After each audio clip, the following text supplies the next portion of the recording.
Welcome to Navigating a Dual Diagnosis of Down Syndrome and Autism, recorded live via Zoom in collaboration with Down Syndrome Autism Connection. We are pleased to welcome Charlotte Gray, Executive Director, and Jeanne Doherty, Co-Director. Thank you for inviting us. We're so happy to be here to share a lot of, hopefully, some really great resources and information and some of our story as well. So I'm Charlotte Gray. I'm the Executive Director of the Connection. I've been the Executive Director since 2014, and Jeanne is the President of the Connection. We're just going to start. We just want to give a brief introduction about the Connection. For those who don't know who we are, we're going to share who we are, what we do. Then we're going to move into how to build a support network, talk about some self-care strategies. And then we're going to kind of switch modes and talk about our kiddos, right? And kind of go through the lifespan and talk about different stages and share different resources, early school years, transition years, and adult years. And then we'll have some time at the end for Q&A.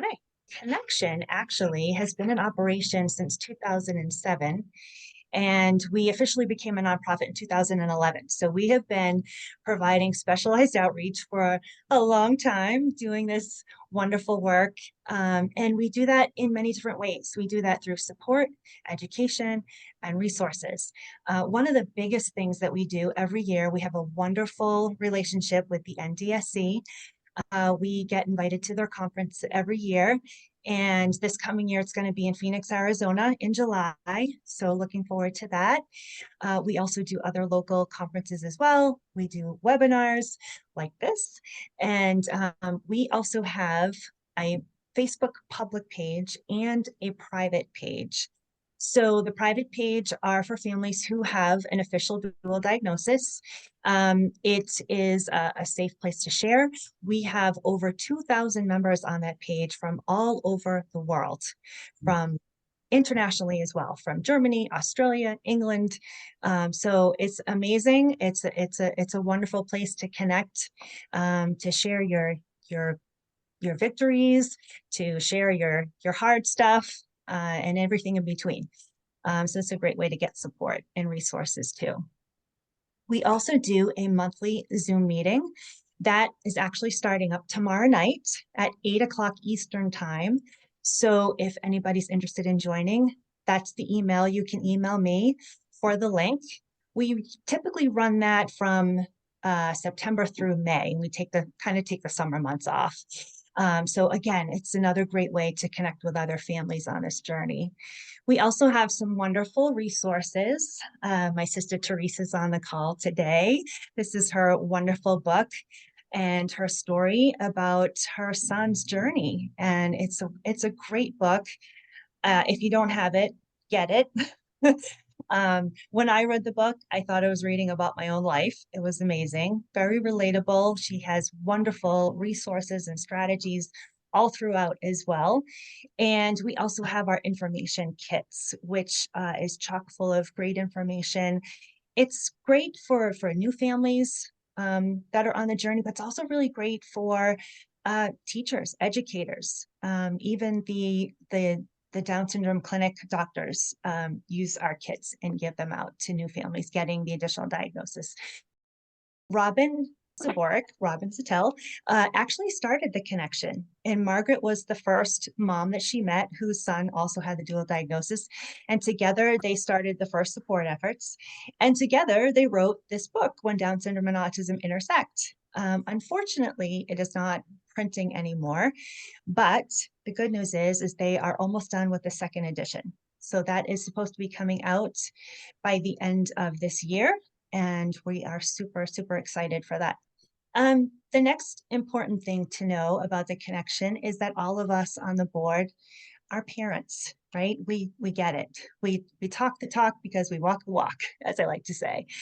So over on the left is Jeannie's beautiful family. That's her husband, John, and her daughters, Jessica, Emily, and Grace.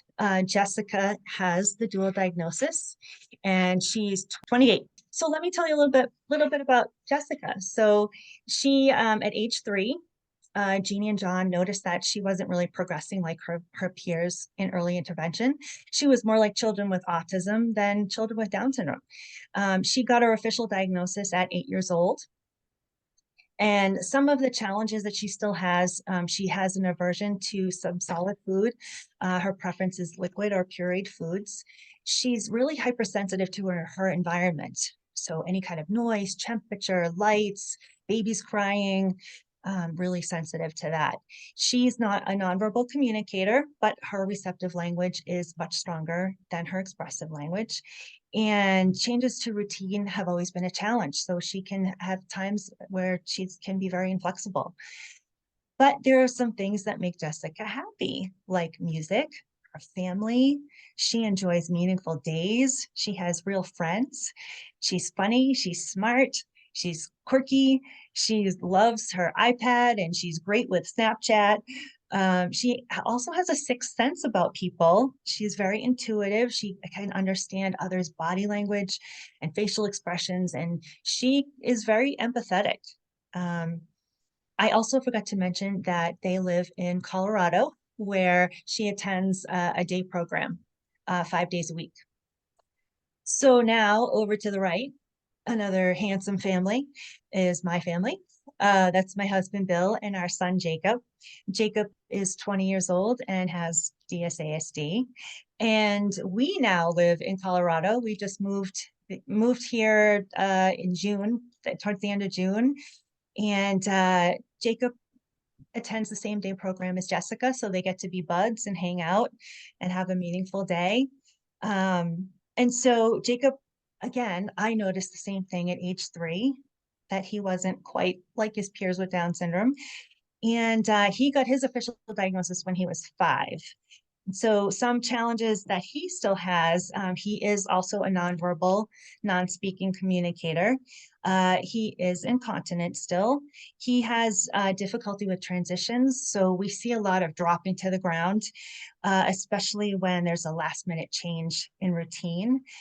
And he is also very sensitive to his environment. Babies crying, loud laughing, you name it, forget it, it's going south really fast. Um, but things that make Jacob happy is music. He loves Sesame Street, Bear in the Big Blue House. I don't know if you remember that show.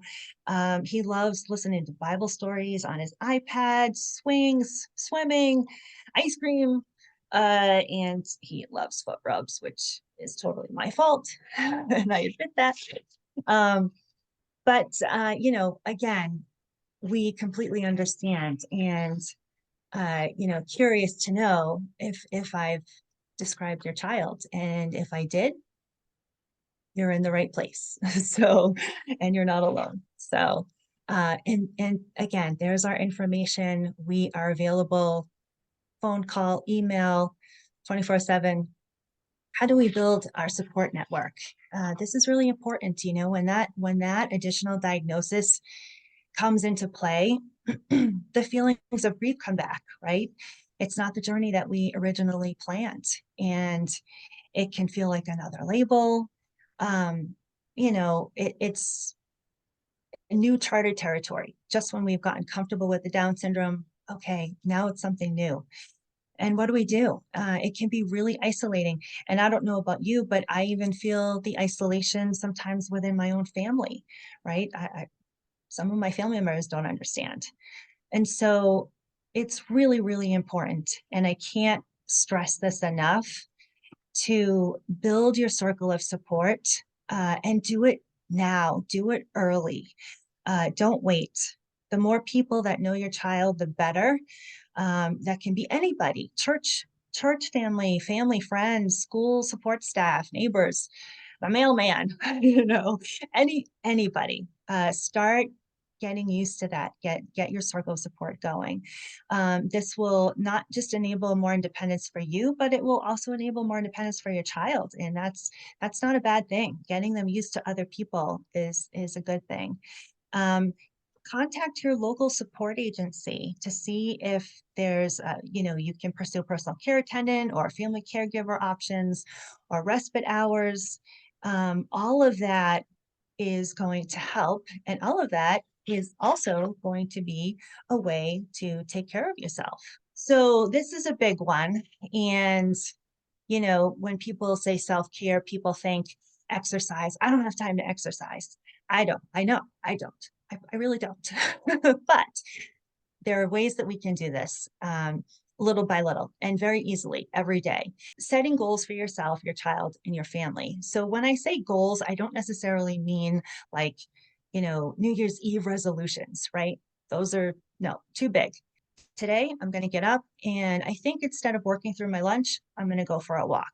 Or I think I'm going to have a salad today, maybe choosing healthier meals. Maybe it's a beautiful day. Let's get the kids out. Let's get them to the park, right? So just little attainable goals every day. And that's all it takes, little by little, and it really adds up. I talked about grief a few minutes ago, identifying and acknowledging those feelings, right? Listen, I only have Jacob. I don't know what it's like to not have Jacob, to have a neurotypical child. And so there are many times throughout the year, not many times, but a few times during the year, I get really sad.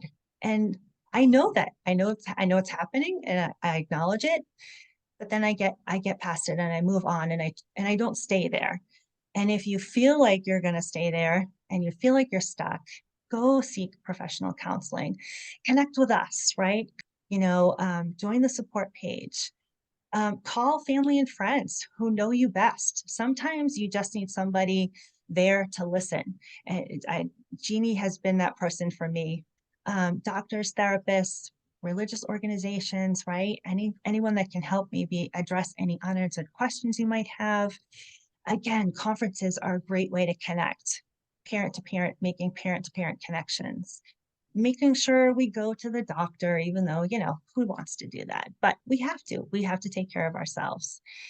Getting proper rest, nutrition, right? Regular exercise if we can. If you get that PCA or you get that respite care, take time off without feeling guilty. Maybe go out with your spouse, right? Go on a date, have some time together. Maybe change the way you view certain situations, just to help switch that perspective. One of the things that my husband and I just started doing last week, because we realized that, okay, I come home from work, I get the meals going, we get Jacob washed and cleaned and off to bed, and then we're on the phone all night and we're not present with one another. So we decided, you know what, 7 o'clock, that's it. We're off the grid, phones are away, and it's just the two of us, and we're just in the moment with each other. Little things like that. How can we work that in? When we are not good, the family unit is not good. And so you're an important piece of that. So let's switch now to our kiddos. Let's talk about the early school years. Some of you may already have one of these. It is a student profile. It's a really great thing to have. This is the template, if you will, on that website, nationalautismassociation.org. There's lots of different templates out there, though. But this is a great way to just really summarize your kiddo. It really gives a wonderful snapshot of your kiddo. And it's great to have. And I'm going to talk a little bit more in depth in the next slide with that. So one of the biggest things that we always get asked is integration, right? Yes or no? Should we do it? Should we not do it? The bottom line is there's no right or wrong answer. But what we do know is that our kids learn best in smaller settings. It never hurts to trial an integrated classroom. That's one of the things that we did with my son. He got integrated for maybe 2 hours in the mornings, I think 3 days a week. And at the time, I was able to go in and observe him. And I don't know if that's allowed now because of COVID, but I did go in and observe him, and I was able to see for myself, like, oh my goodness, this classroom is bigger, it's louder, it's faster paced, and he was not getting anything from that other than completely overstimulated. One of the things that you have to kind of think about is how are they going to best access the curriculum, right? How are they best going to learn? And as much as we want to see that integration, it might not necessarily work. It might not necessarily be the right answer. And you just have to kind of be open to that. That being said, there are other of our families. I know a friend of mine whose son was integrated. He did great. It's not impossible, but it's just something to kind of just to be aware of. Another tip that we did was we also took videos of Jacob doing different things like, oh, I can show you what we do to get him to eat independently. That's also a nice way to get those skills across settings, right? To learn how to, okay, how can we transfer these skills? How can we get him to eat independently at school or whatever, and vice versa too. Maybe they can take videos of something that they're able to do, but you're not quite able to do at home. This is Teresa's son, Nick's profile. And the first thing I want to point out is notice his age at the top, that it says 28.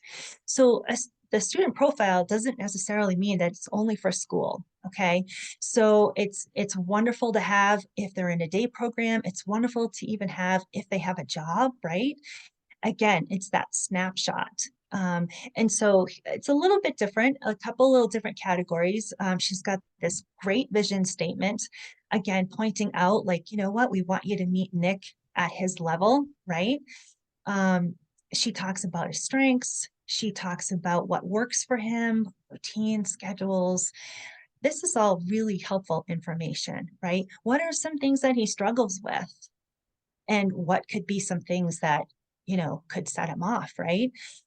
What are his favorite things? How do employers or day programs use his strengths, right? To help him grow and to help him be successful in whatever he does and be happy in his day. So this is a really great example. Hopefully you can read this. This is a one-page template as well. Another thing too is to have, and that you may already be having this, but it's so important for communication, regular communication. I had communication every single day with his teacher. She emailed me every single day. How was his, you know, how was his toileting? How was his dropping? What were his behaviors? You know, we set up quarterly progress meetings and we asked for the data. Functional behavioral analysis was used for Jacob. So that determines the function of the behavior, right? So what happened before the behavior and what did they do after the behavior? In the hopes that there will be a pattern that they'll see and then can come up with strategies to avoid those behaviors, right? And kind of work through them and help them through those behaviors. And so again, you know, super important, communication is super important.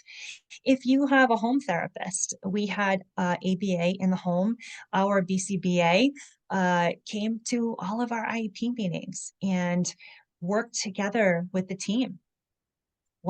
How can we carry these skills? Again, how can we carry these skills across environments? And it was just such a great collaboration. So the important thing to remember is that you are part of the team, right? You can call a meeting anytime and ask for the data anytime. And it's all about collaboration and communication and just being on the same page, and working together and brainstorming together. I am now going to pass it on to Jeannie. Thanks, Charlotte. So I'm just going to kind of circle back with the earlier years and just kind of emphasize that, you know, while you're busy trying to create somewhat of a routine and get in the groove with life, you want to make sure that you incorporate decision-making for your young one. I know for me, I made all of her decisions. I took all of the decision-making power away from her, not consciously. I didn't realize I was doing it, but I did it. And I think I did it for many reasons. I had other children that were very busy. It was just easier. It was easier for me to make those decisions, get it done, and move on. So something as simple as, what do you want to wear today? You know, if they want polka dot pants and a striped shirt, then they made that decision, right? That is a decision-making skill that they're learning early on, that when they prompt or ask or decide something, that's what they get. That teaches them decision-making. So for my daughter, I didn't do that very early on. It kind of dawned on me when she was in her teenage years to maybe start letting her make some of those decisions. And it's very important. And it leads into the next point, as when they go into their transition years and they're starting to make some decisions for themselves, at least they have a history of decision making. So if your child hasn't made a decision even about if they want yogurt or pudding, and you've made them all, it's going to be very difficult to see what would be the right route for them when it comes to picking school, school classes, vocational skills, guardianship. Can they even make any decisions regarding if they want to have a guardianship placed on them, or if maybe supported decision making would be more appropriate? So it's important to do that. And I'll just circle back with one other thing. As a seasoned parent, my daughter is 28.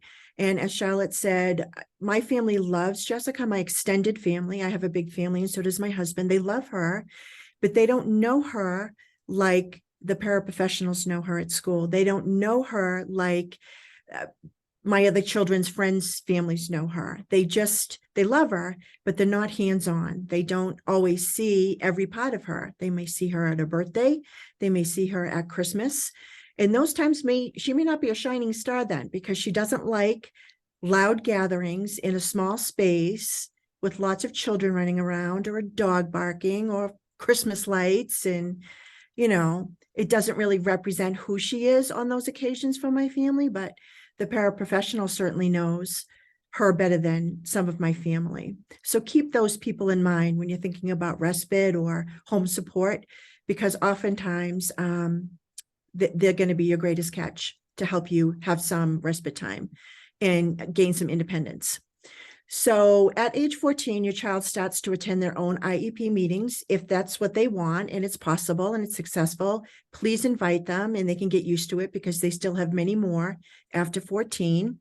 And the goals start to shift to increase independence on school. Are they going to stay in the same school? If they have to transition to a different school, what does it look like? Are they going to be in a vocational skills class? Do they have any self-advocacy skills that they can use in a functional way? I say my daughter's a great self-advocate, and that's usually because you can tell if she's happy, mad, or sad by her behavior. But I prefer to call that advocacy. She's advocating for something. And what are the living arrangements going to look like, right? That's a huge topic. And for people that have very young children, that is not on your radar, won't be on your radar for a long time, but it's inevitable, right? Just like our typical children or even us, right? We don't live at home forever. So we start to think about that. What's it going to look like in the future? But at 16, we know everybody needs to have an ID, and your state will just give you an ID. If your child is not going to drive a car, then they would need a state ID, and they need that for doctor's visits. They need that for any legal purposes. All kinds of things come in. At age 18, your school typically will make a referral with your DDS agency, your developmental agency.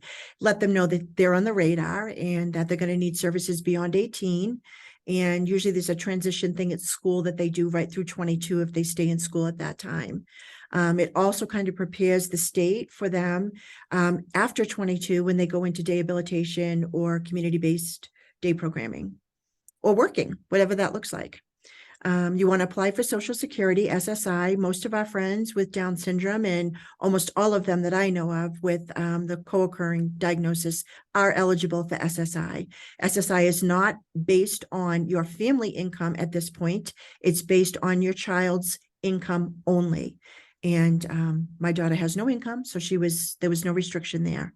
But you want to make sure that there is less than $2,000 in their name or tied to their Social Security number.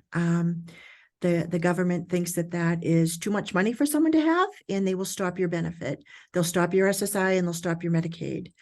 But if you do get SSI, they automatically will qualify for your state Medicaid. So at age 18, if your child is a male, you do have to register him for the draft, and failure to do so can affect some of his benefits, just like if he was neurotypical, We're going to look at guardianship when they're 18. Is it going to be a full guardianship? Are you going to have full guardianship placed on them, which covers every aspect of their life and decision-making? Partial guardianship, maybe just fiduciary, maybe just medical, and they can have some type of supported decision-making. And that would be less restrictive, but you have to kind of keep that in mind. And while you're teaching them decision-making skills, this will put you in a better position when it's time for guardianship, if they know how to make decisions and participate. You want to apply for a Section 8 housing voucher. I'm not sure if it's called Section 8 in all states, but when we lived in Massachusetts, it was called Section 8, which is a voucher for people with disabilities and if they are indigent, and it puts them on the list for supplemental housing expense. Usually there's a wait list. I don't know anybody that gets on immediately, but usually there's a wait list, but put them on at 18, even if they don't qualify or come up for 10 years later, at least you know that they have a voucher in place. If you do not have full guardianship on your child, they can register to vote. If you have full guardianship, they cannot vote because they are deemed incompetent in decision making. So unfortunately, they can't vote. As best I know, that hasn't changed in any state, but a less restrictive guardianship would maybe ensure a voting right if that's what's appropriate for your child. Check with your resource or your transition coordinators on there's usually a turning 18 checklist in every state. Usually even your high school will have it. And it's just kind of a checklist for your state that tells you what you're eligible for, what the waivers are, what you need to sign up or register for. You don't want to miss out on something that he or she is entitled to. You just need to be in the know. In the adult years, okay, so I know it's super fast webinar, right? Because we've gone from early childhood and all the way up into this, but now we're talking about day programming and what does that look like? So all of the preparations that you've done prior to this time are setting you up for this, okay? So we're looking for opportunities to tour different programs in your community. Adult services are not an entitlement. School is an entitlement, which means your child has the right to free and appropriate education, wherever that is, whatever that looks like, whatever it costs. Unfortunately, the adult years, that is not the scenario. It is usually kind of geographically pinged to a certain area. For example, maybe 10 miles from the residence is what your local agency will allow for transport. Again, it's different everywhere. This is a big country and we see some wildly different services, but it is not like school.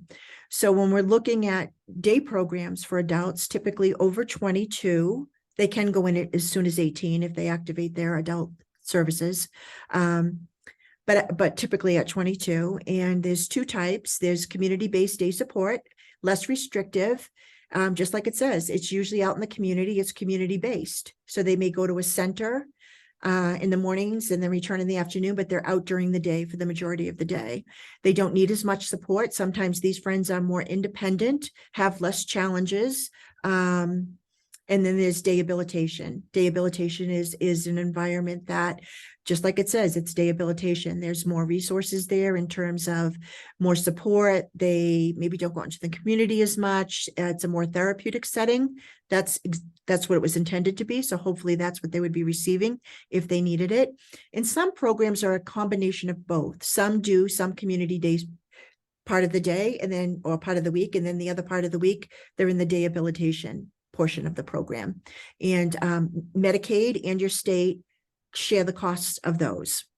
Maybe your child will work, right? Maybe there's something that they're passionate about. If you're eyeing something as they're growing up and in their teenage years, and you see, Susie's really good with small children. She loves to be a mom's helper.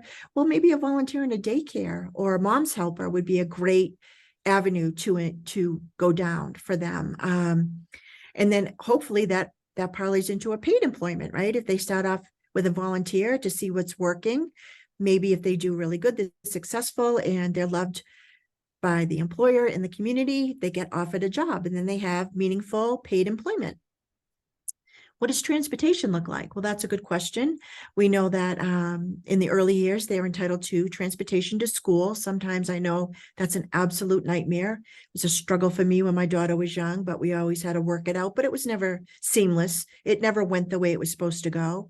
But transportation can be an issue. If you pick a program that is not in the district that they would transport, maybe you can negotiate, well, if I drive them there, would you pay for that particular program? If I hire a driver, could she still attend that program? There's things that you can actually negotiate.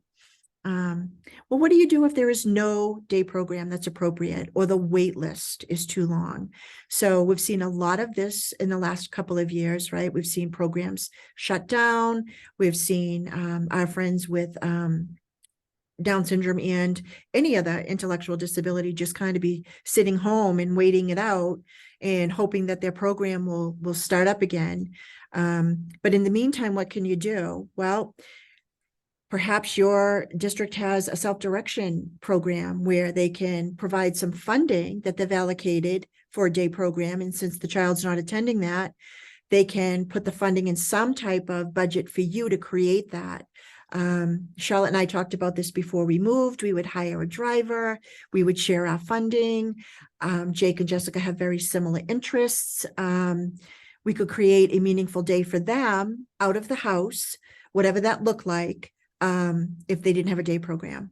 So you have to be creative. It takes, you don't want to reinvent the wheel, but it takes a lot of planning and look ahead. So that's why you want at 18 to know what's in your area, because those 4 years are going to go by like lightning. They're 18 and then they're 22. So you want to just kind of have some day programs on your radar. You can Google developmental disability programs in your area, if that's appropriate for your child. Who knows? Some of our kiddos just go to work, and they have a support staff. And certainly we love that. We love when we hear those stories, but oftentimes they need a little bit more than that. So you want to have on your radar what's in your community, what type of day programs. Give them a call, say, could I have a tour? Could I take a look at the program? Could I see what your philosophy is? The ratio, keeping in mind that the ratio is going to change. Peer ratio, staff ratio does change, but just gives you an idea about what the program is about. So, this is the elephant in the room, right? It's the adult years. Where is your child going to live, right? We all kind of try to not think about when we're not here, right? We kind of just shelf that and think we're going to avoid it, but we're not going to avoid it. So the best thing we can do is plan, or at least have some thoughts about it, right? For your child, do you think a group home would be a good thing for them? Would they do well with others? Do you think, do they enjoy being with other people? Can you picture people that your children are involved with now, later down the road, maybe sharing a space with them, right? Do they enjoy somebody now? And that might follow them right into their adult years. Host homes. Let's talk about host homes. Host homes are typically maybe a couple, maybe a single person that will take in somebody with a developmental disability. And it's not really like a group home. Most times it's just that one particular person that lives with them, but they act as their family. They live with that person, and that person meets all their needs, medical, everything, social, educational. They do everything that the birth parent would do, or the caregiver. How about a private residential arrangement? What does that look like? Well, that looks like what I'm trying to plan right now. I'm trying to plan a private residential arrangement. I'm trying to set up some type of future for my daughter.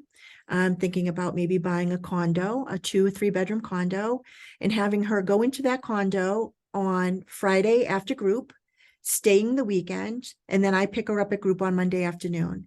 So it's a nice balance. My husband and I will have the weekend off, and she will have some independence, and she will get used to being in another place on the weekends. And then hopefully we can kind of, add more days to that.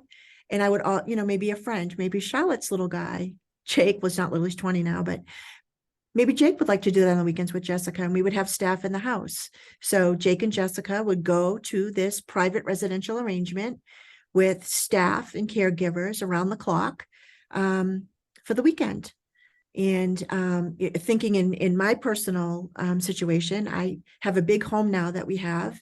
Thinking, well, maybe after we do that for Jessica for a few years, maybe John and I will go into the condo and bring Jessica back to the 5-bedroom, 4-bath house with more friends and have this be truly a group home, but it's private, right? If I can identify 3 or 4 of the friends, that would be a good fit for her.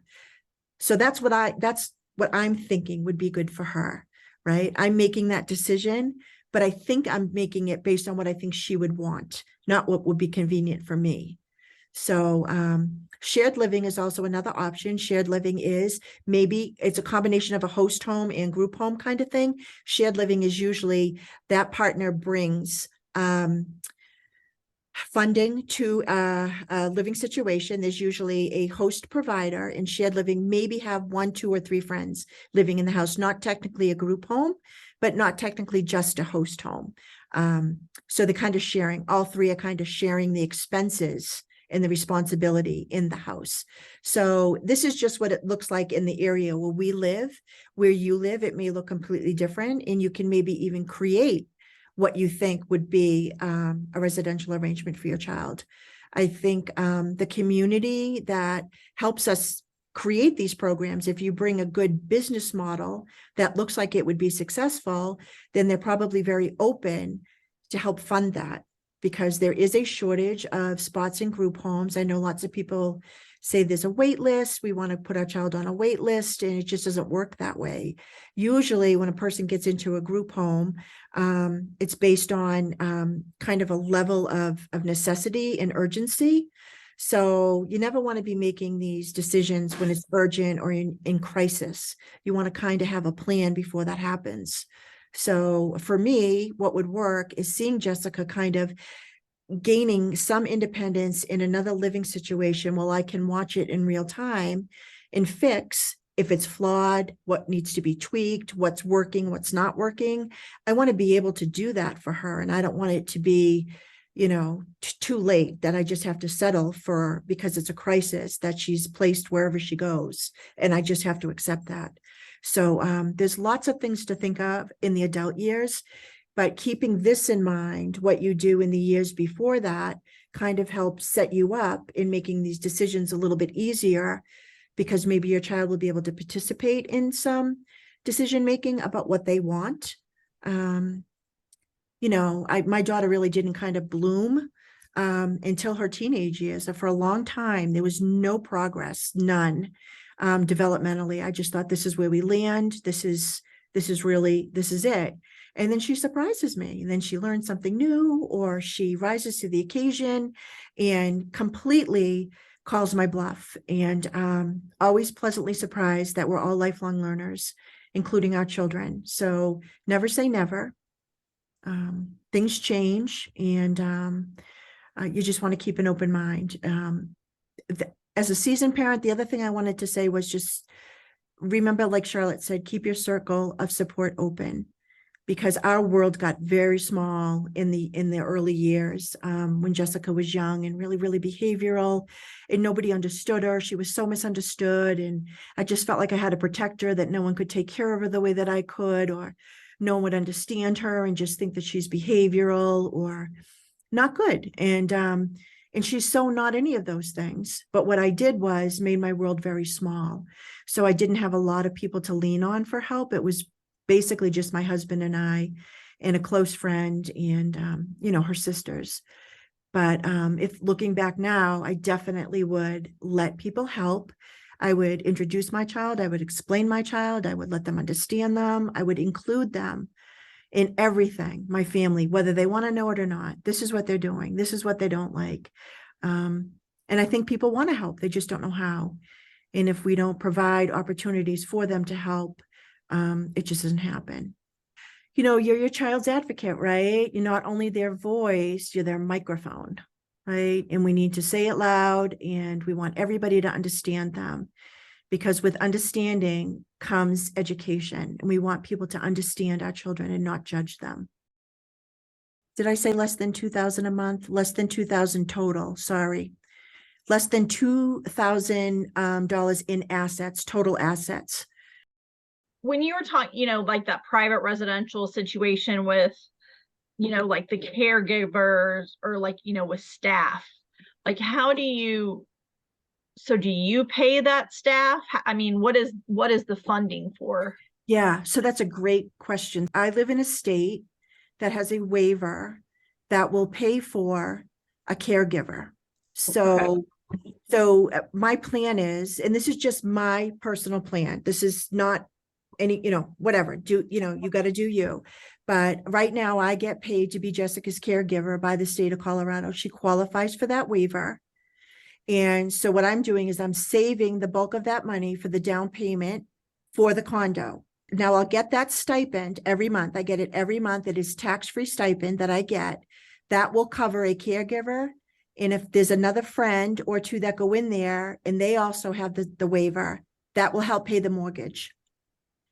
So when you have 3 people that are on the residential waiver, there's enough money to pay staff, qualified staff. I'm not talking $15 an hour. I'm talking paid quality staff. We'll be able to pay them good money, right? And so all of our kids will also be getting SSI monthly. That will help contribute to that. And so did that start when they were 18? The waiver, it depends on where you live, but there's waivers look at different levels, right? So I lived in Massachusetts when she was 18 because of her disability. Of course, we checked all the boxes. She qualified for a particular waiver, which was called adult family care or adult foster care, AFC. That paid me to keep her at home. It didn't pay me a lot, but it was a stipend that I got. It was not a residential stipend. So I was able to not have to work as much because I was home with her and I was able to get the stipend. Massachusetts doesn't have a waiver of the substance that I have here in Colorado. So Colorado has a much higher waiver and there is a wait list for that. You have to get on, like everything, you have to get on a wait list. I can keep her at home until I figure out the residential. So right now, if you want to say it, I'm her caregiver, right? I'm a host home giver, if you would to break it down, but she's living at home. But that's not my end goal. My end goal is that she's in her own place and I'm here to watch her successfully transition and live a meaningful life in a home other than with me. I like that idea that, it's something that you're setting up that you feel comfortable with. You're not just relying on a group home or somebody else to be making those decisions. What I did when I lived back in Boston was I got on a board of directors for a private company that owned 10 group homes across the Boston area. I got on that when she was about 15. And my husband said, oh my gosh, another board. And I said, listen, this is something we have to learn about. I'm going to have to know about this. And what better way to learn about it than to be on the inside of a company that owns group homes? I want to see how they work inside and out. I want to see the hiring process. I want to see the quality of life these people are living. I want to see that the furniture is clean, that the food is fresh, that, I want to see with my own eyes if I could trust my daughter living in a situation that I really didn't have any control over. I did see a lot of good things. But again, if you were to take a wild guess, my daughter is nonverbal. She is incontinent. She cannot feed herself. And I have huge trust issues. I need to create what I think would be best and safest for her. I did learn a lot on the board for 10 years. I learned a lot about a group home setting. For my daughter, the best thing would be for me to be able to do it. You say your daughter can't feed herself and is incontinent. My son is 11 and he won't eat solid foods either. And he's not potty trained. And I'm wondering, how much effort should we put into this? Or are most of these kids with dual diagnosis just not going to be potty trained? Because we're on a wait list for a hospital in Georgia. We're going to have to fly down there. We're going to have to live there for a while. I don't know if we can make progress with this or not. Yeah. So, what I would say, never stop trying, right? Never stop trying. You'll regret it if you don't. That would be my guess. It is not the end of the world if your child never potty trains. I used to think when she was a baby, like, oh my gosh, I hope I'm not doing this when she's 12. I would go to support group meetings and listen to people and they have a 12-year-old that's not potty trained. And she was maybe 5 and I'd be like, I'm going to jump off a bridge. But, here she is 28 and I'll tell you, it's not the end of the world. There are far harder things to deal with. The same with the food. You know, Jessica has epilepsy, and a lot of her seizures were feeding induced seizures. So it was very scary for us and our family. For years, we dealt with being completely terrified to feed this girl that she was going to have a grand mal seizure with food in her mouth. It was never solid food. It was a puree. It was something that she would inhale, get caught in her lung, and then trigger a seizure. And it was very traumatic. It was traumatic for my other girls. It was traumatic for Jessica, traumatic for my husband and I. We went to the Down syndrome clinic in Massachusetts at Mass General, and Dominica Nichols, who you saw on one of the slides earlier, did a whole assessment of Jessica. The team did a huge assessment, and it was just, eating food off a spoon was not in the cards for her. So she drinks a nutritional drink. That's what she has. That's how she sustains. She takes no food by mouth off a spoon. Everything is liquid. It's a prescription formula, and she's happy and she's well nourished and she loves it. So she's followed by a gastro, she's followed by a nutritionist, and she's not compromised in any way because she doesn't chew food. I wanted to add too, so Jacob also is incontinent. He's 20. We actually now are starting to see him wake up dry more frequently. He's almost like his bladder starting to mature a little bit now. I'm not losing hope that maybe there's still might be a possibility that we can potty train him. It's just, again, the maturity of their bodies. Well, with the dual diagnosis, do potty train. I want you to know that. Yeah. It's maybe not early years, but they do successfully potty train. That is not a given that they won't because they have the dual diagnosis. When you're talking about a qualified caregiver, are there certain credentials they require? And if so, do you know what those are or what training is required? Yeah, super question. So when I say qualified caregiver, right, it's somebody that has worked in this community, that has a history and a resume that covers this. And they're obviously going to have all of the training, right? They're going to know CPR, they're going to know all that stuff, right? And on top of that, I'm not going to go on Craigslist to find them.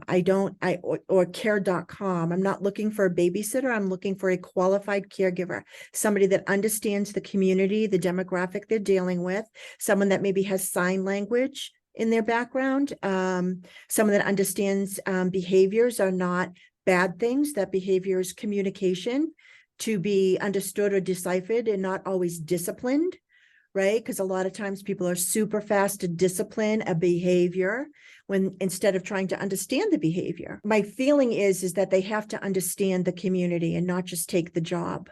And I find that in a lot of adult day programs, people just take the job, right? They don't really understand full circle what they're working with, that everybody is different and everybody has different ways of communicating and their needs are different. And you can't paint the whole Down syndrome community with a broad brush because their skills and their gifts and talents are wildly different across the board. Qualified would be probably a personal thing for me. Like I would determine if they're qualified in my mind, but it would certainly be somebody with a background in dealing with developmental disabilities. So my son is also younger. He's 7, and we got the diagnosis whenever he was 6. I hear often it's like, build your community, create a support system. Where do I find the time in the day to build this support system? Is there a support group or a call or like some kind of parent meetup for kiddos who do have a dual diagnosis? I only know a few, and I've literally just like met them in the community. We recently sent out a survey to kind of see what the St. Louis group area was interested in. So we can definitely, add that to the list. We do have a private Facebook group for our greater St. Louis families, which might be a place to connect with other families as well. But we are in the planning stages of what would come next for this group. Charlotte and I ran a support group in Massachusetts for our dual diagnosis families, and we did it under the Mass Down Syndrome Congress, just like, they would do it under your organization. And we just had a dedicated space that we were able to meet at. We had volunteers come in for daycare, for children with daycare. Because not every parent can get out of the house without their child, right? So we made sure that there was childcare available, And I'll tell you, I don't know, I probably ran 5 or 6 support groups through the MDSC. That was my favorite group, and it was the most attended. I had the most loyal attendees. That those families were so connected because we got to meet them in person, and their children got to be seen by other families. You know, oftentimes our kids are home with a sitter, or home with a spouse, or home with a caregiver, whatever the situation looks like, and then we're kind of doing something on our own. But if you want support to be there for these families, then the childcare has to come with it if they need it. Yes, and I appreciate those that have filled out that survey. That's what we had sent out that survey kind of looking for what our parents needed. And a lot of it was not only education, but support. Christy and I are prioritizing is kind of a fellowship, a gathering and a fellowship for those parents, as well as a support group. So those things are definitely in the works for the St. Louis area. This is kind of our kickoff to that, because we really want to see this grow, and we want to provide that support for all of our families as well. Right. I think a lot of our stories, Linda and Christy, are the families just kind of outgrow the group, right? They just feel so different. They feel isolated. They feel like they just don't belong in the traditional Down syndrome organization group because their children look a little different, right? And you don't see them as much. And we hear that all the time. So we're always so happy to hear from Down syndrome organizations that say, listen, we know we have these families in our membership. We just don't know how to bring them back. We don't know how to get the support and the education that they need. And it starts with the directorship. It starts with identifying that, yes, there's an unmet need in this community and we need to hear from them, and how do we help them? And Charlotte and I are available, and Teresa, beyond this webinar. We are reachable. The first slide, when they get the recording, they'll get the slide with the information on it. We will definitely help in any way we can. Thank you so much for joining us. If you have any other questions or you want to ensure you receive future information about dual diagnosis, Down syndrome, and autism, please reach out to me today. Thank you.